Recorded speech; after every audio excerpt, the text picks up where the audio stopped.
want to talk to you about sleep apnea, and I have a particular interest because we use a device called NightLase, which is an FDA-approved laser to treat or reverse sleep apnea, at least reduce it substantially. We've been doing this since about 2015. And I'm going to go over some kind of highlights of the book I wrote in 2022. It's called Sleep Apnea, the 21st Century Epidemic. You can get it if you go to Allure Medical Books, just Google Allure Medical Books, you can come across it. Sleep apnea is this is obstructive sleep apnea we're talking about for this discussion. So obstructive sleep apnea means that somebody is underbreathing or not stop breathing for at least 10 seconds, so many times per hour. So let's talk about some definitions of sleep apnea, obstructive sleep apnea. There's central sleep apnea, which we're not going to talk about today. That's where there's something wrong with the brain and the person stops breathing. That's pretty uncommon. And then there's obstructive sleep apnea. A person's usually laying down and sleeping, maybe on their back, and their tongue slides backwards, their airway collapses, and they choke. There's the apnea hypopnea index, AHI, apnea hypopnea index, and the apnea means stopping breathing, hypopnea means underbreathing, index means a score. So you go to a sleep lab and you get a test done, and that's traditionally, we have other ways to do it now, and the test will show that you have a sleep apnea or not. And we defined it as number of times this occurs in an hour. So it's defined as having a 10-second period where you stop breathing or underbreathe, and your oxygen count drops 3 or 4%, depending on which measurement's being used, for 10 seconds. And if it happens once an hour, that's considered normal. In fact, up to 4 an hour is normal. 5 to 15 is considered mild apnea. 15 to 30 is considered moderate apnea, and 30 and more is considered severe apnea. And to put in perspective, a AHI score, apnea hypopnea index score of 30, means that you stop breathing for 10 seconds every other minute. So 30 seconds or 30 minutes per hour. So back in 1988, the National Institutes of Health wanted to find out, what is sleep apnea? What should we do about it? Do we need to worry about it? Does it have any effect on people's longevity, lifespan? And we didn't really recommend treating it back then. So they went to the University of Wisconsin, Madison, and they polled workers in the state records that were 30 to 60 years old, so relatively young people, and they asked them to do a sleep study.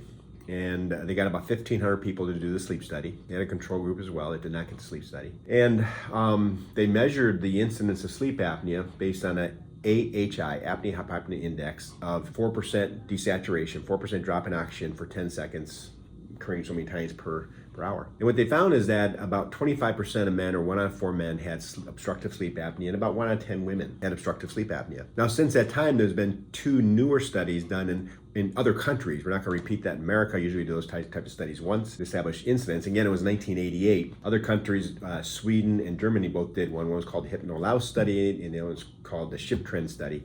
And they found a higher incidence of sleep apnea because they did it more recently when people were a little heavier than they were, say, back in 1988, roughly 30 some years ago. So the incidence of sleep apnea probably is more like 50 to 60% of men and 20 to 30% of women. As we get over 50, it's probably more like 60, 70% of men and probably 40, 50% of women have obstructive sleep apnea. So back to the Wisconsin cohort, Wisconsin study.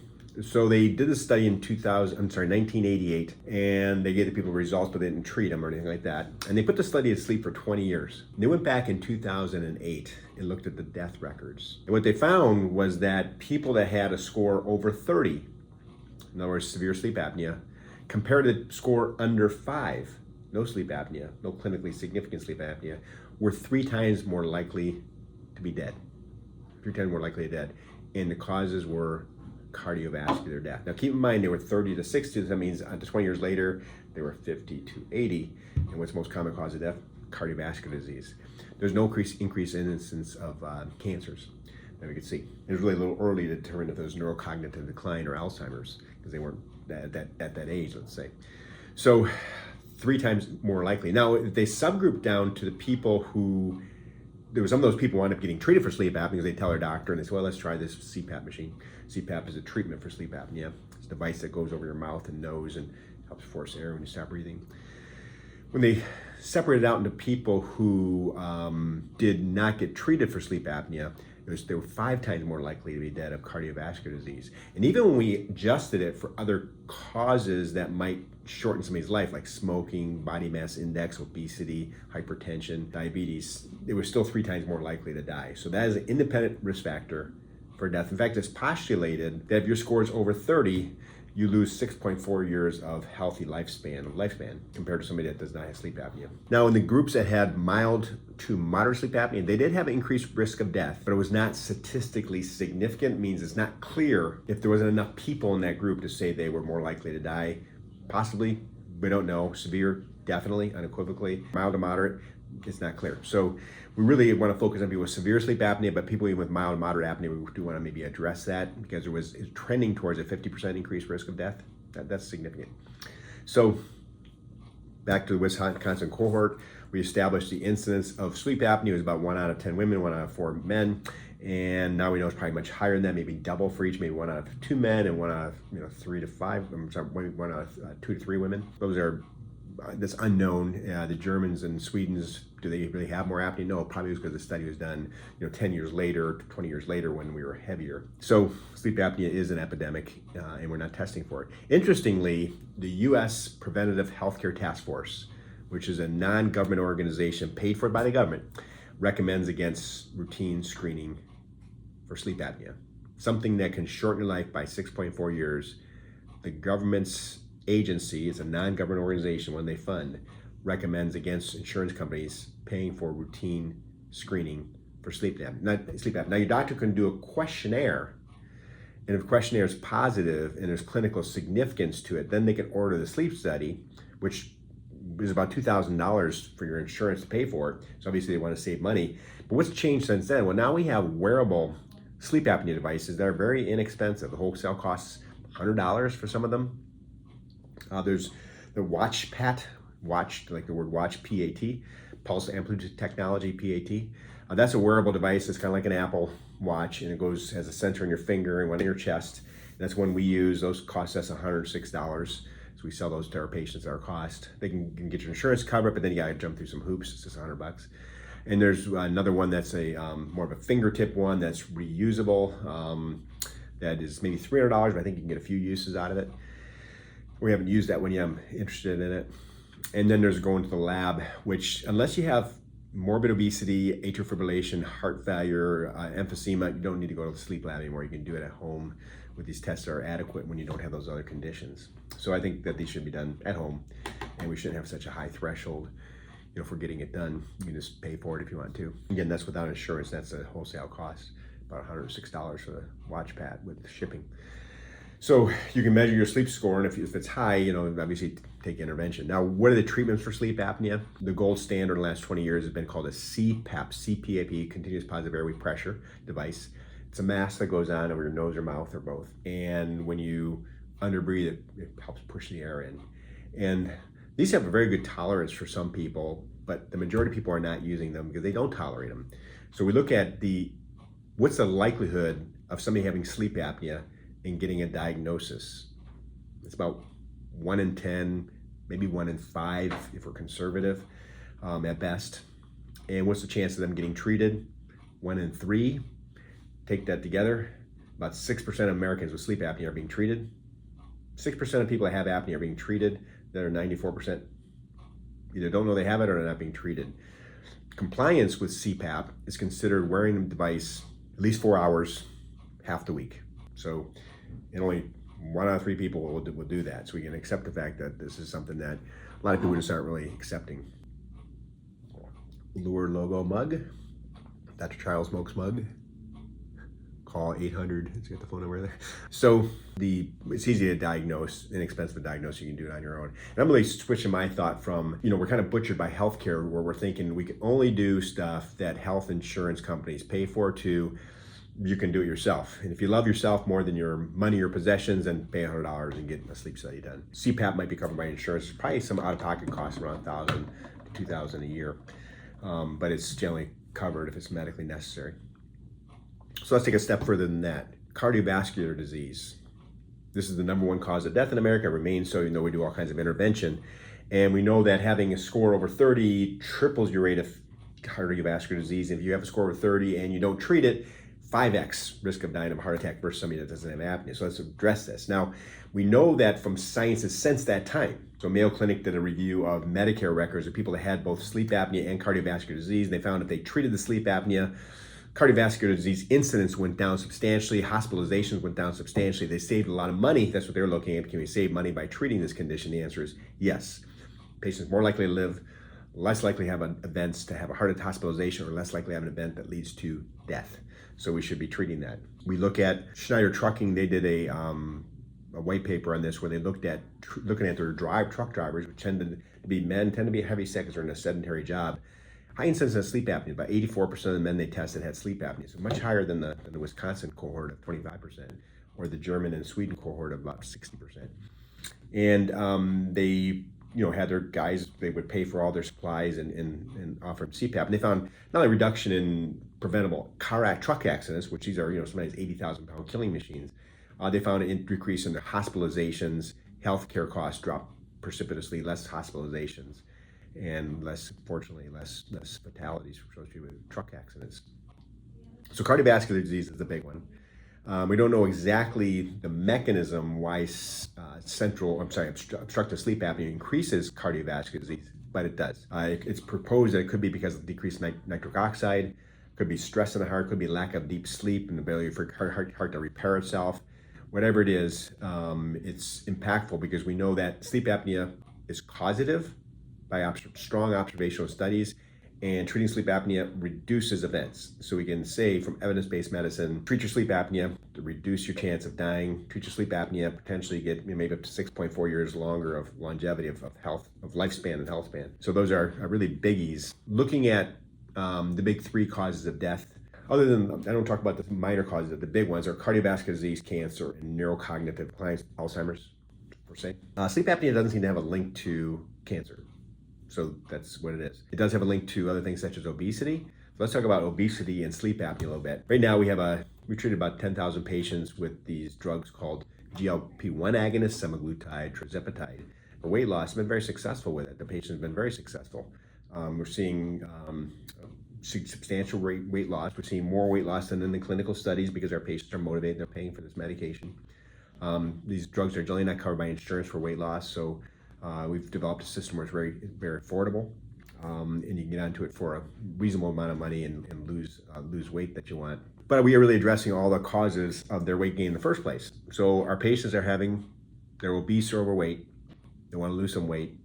We're getting them on the semaglutide. Are we routinely measuring their sleep? The answer is no, we need to, but we're not doing that. So I'm going to relook at how we approach this. And I'll tell you why. If you are overweight or obese and you have sleep apnea, your best efforts, I'm not talking specifically about using the medication, but your best efforts are sometimes futile until you treat the sleep apnea.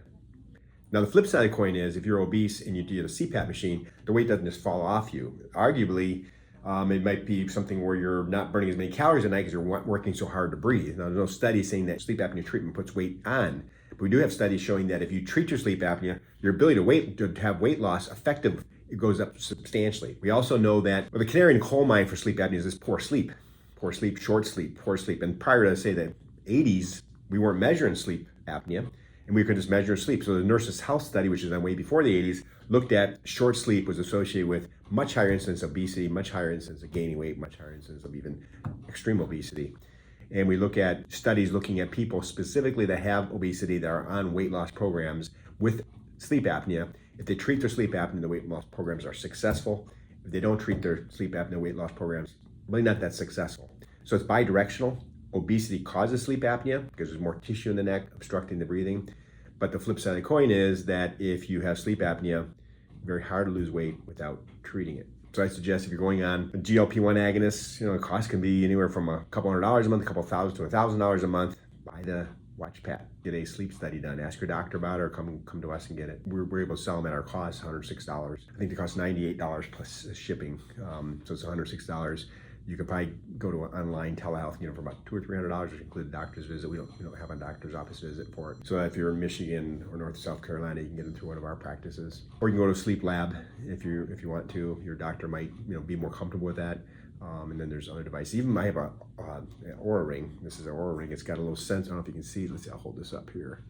Can't see the sensors. Little green sensors, and it measures if I have sleep apnea. And my score is 1.7, which means 1.7 times per hour I have a 10-second episode. That's considered clinically insignificant. It means I don't have the definition of obstructive sleep apnea.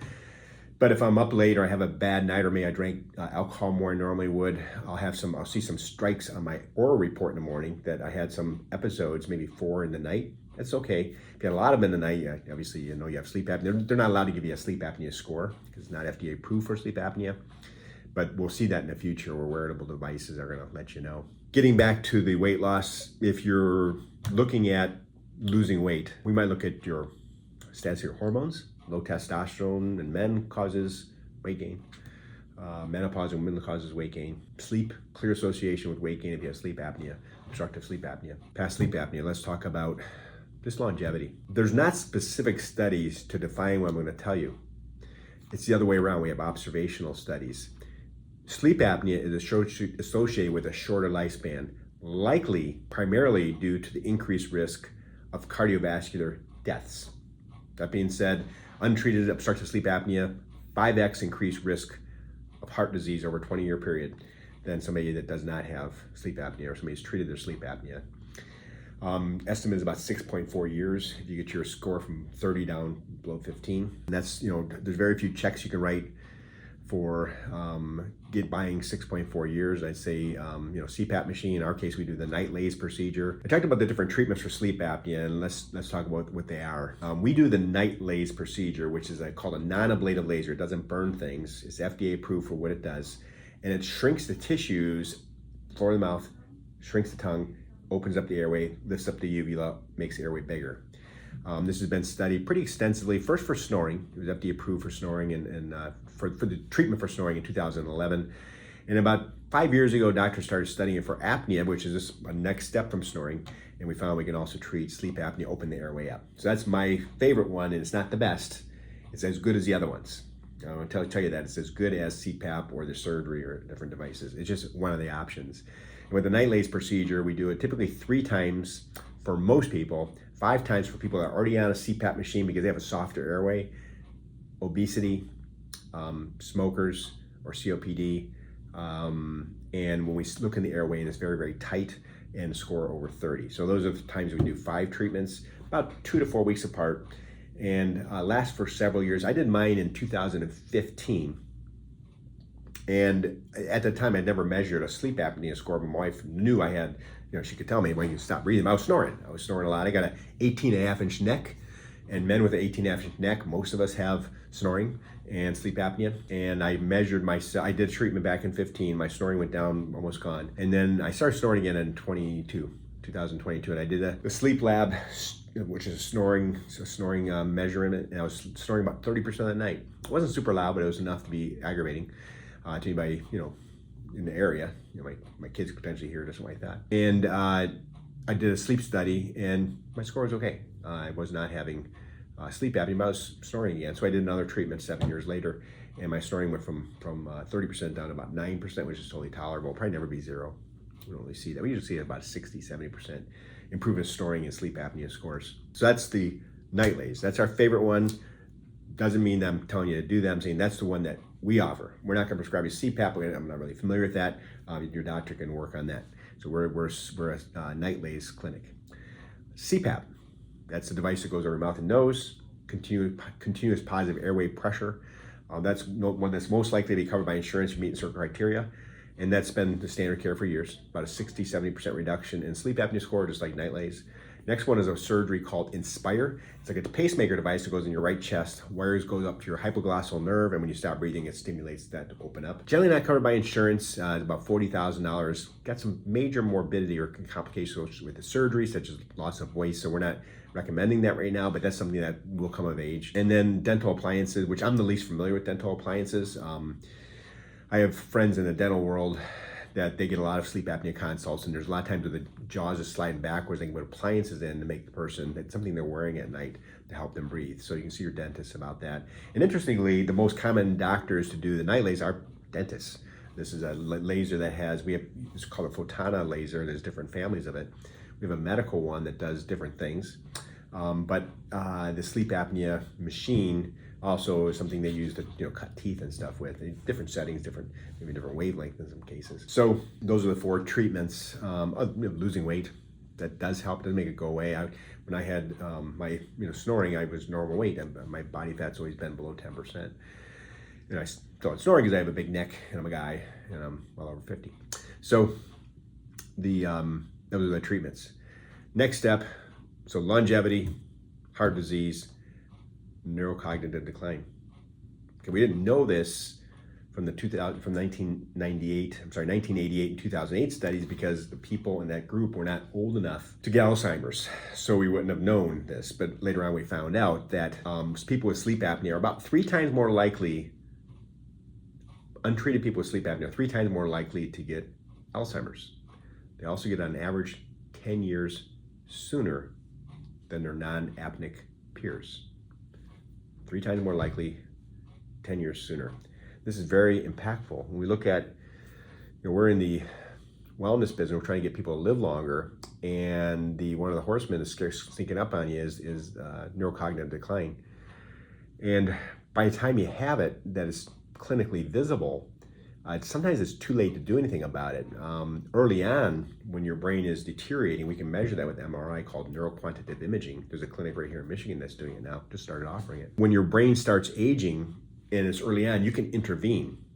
And I've done podcasts and videos on this before where we're taking individuals whose brain were in the lower 20, 30 percentile for their age and got to above the 50 percentile, which is the better number, higher number is better, by treating the sleep apnea. The brain is plastic, meaning it can grow back. It's called neuroplasticity. The brain can repair itself and grow back. And there's things you have to do. One would be treating your sleep. There's other things you can do as well to restore your brain in addition to sleep, but we need that deep sleep for the brain to repair. So we have a lymphatic system. People have heard of your lymphatic system and lymphedema of your legs. Your brain is called a glymphatic system with a G. And it has a big activity during deep sleep. And we see that people with significant sleep apnea, their deep sleep is impaired. They have deep sleep impaired, and that's the restorative part of sleep. And interesting, when I talk to patients that have sleep apnea, even severe sleep apnea, their perception is they're sleeping great. They go get home from work, they pass out on the couch, start snoring away and choking away. Wife kicks them awake, sends them to the bedroom, they're out until the morning. They wake up, feel like crap. They're tired all day, but they know they slept 8 hours. Then wake up, just bam, out. They're not getting quality sleep. They're constantly being partially awakened by this sleep apnea. So they're getting the 8 hours sleep, but it's poor quality sleep. They're not getting deep sleep. And my Oura ring gives me a report of what kind of sleep I'm getting. Last night I got a 95 score, a 95 out of 100, because I got an hour and a half of deep sleep, 2 hours of REM sleep. I went to bed at 9:30, got up at 5:30. Good sleep score, and no apneic events and no snoring, because my ring does record that. And so does my bed. I use an 8 sleep bed. It's a cooling bed, but it also gives me a snoring score and a movement score, a deep sleep score, REM sleep score, light sleep score, and those I went to bed when I got up. Those my temperature. Those my heart rate variability. These are all things that we can start monitoring now.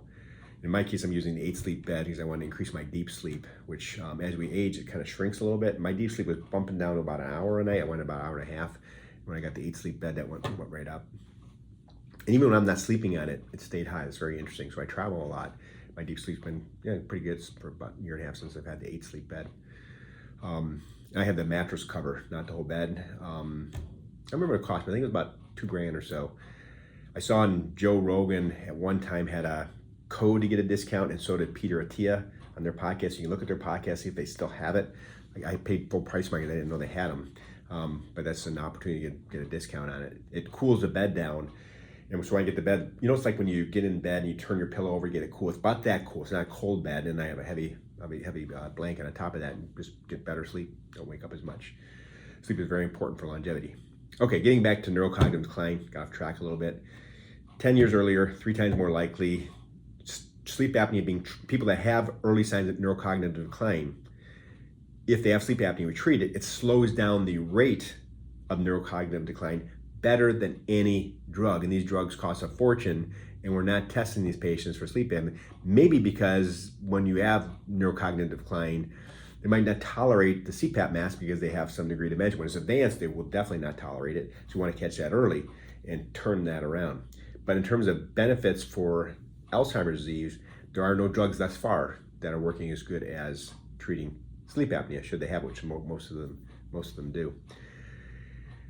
that's near and dear to me is my mother died of sleep apnea. We didn't know this then. I hadn't written this book yet. We didn't understand that because it's a timing issue. You know, back in the 80s and 90s, we didn't know this stuff. We didn't know the risk of cardiovascular disease. We weren't treating sleep apnea, and now we know.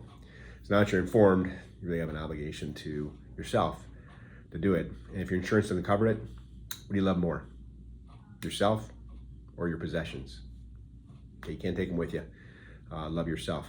And I've observed that it didn't matter what people's wealth are, their perception of whether or not they love themselves more than their possessions is based on where they put their values at. And I've seen wealthy people that have a lot of possessions that are obese, smoking, alcohol, drugs, not exercising.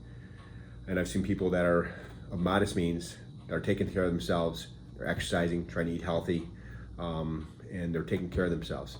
So it's not a class warfare, it's just our own mindset. And I'd say not the majority of the population does not love themselves more than their money or their things. I'd like to change that, I'd like to see that change. I have really a practice that has people that pretty much exclusively love themselves more than their money, because we have a practice that we're treating people for their appearance, which is not covered by your insurance, it's not free. And they're interested in looking better on the inside.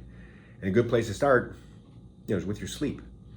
Oura ring, O-U-R-A ring. They're on their 4th generation now. Interestingly, I got my first one for free. I was at a meeting in California. It's called the Abundance 360 with a guy named Peter Diamandis. He's like a tech guy that he's actually an MD, but he doesn't practice medicine. And he's been trying to bring technology to entrepreneurs, and he put together this meeting.